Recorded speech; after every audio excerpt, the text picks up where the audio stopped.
Market opening Nifty 50 சுமார் 25,850 முதல் 25,900 என்ற எல்லைக்குள் வர்த்தகமாகிறது.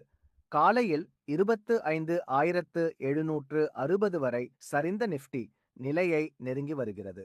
சென்செக்ஸ் காலையில் சுமார் 200 புள்ளிகளுக்கு மேல் சரிந்தாலும் தற்போது அதன் சரிவை ஈடுகட்டி நிலையான நிலையில் வர்த்தகமாகிறது.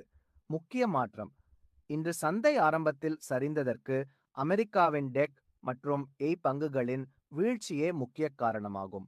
ஏற்றம் காணும் முக்கிய துறைகள் ஐடி மற்றும் உலோக மற்றும் வங்கிகள் 14 நாட்களுக்கு பிறகு நேற்று மீண்டும் நிகர வாங்குபவர்களாக மாறியிருப்பது சந்தைக்கு ஒரு பாசிட்டிவ் சிக்னலாக பார்க்கப்படுகிறது.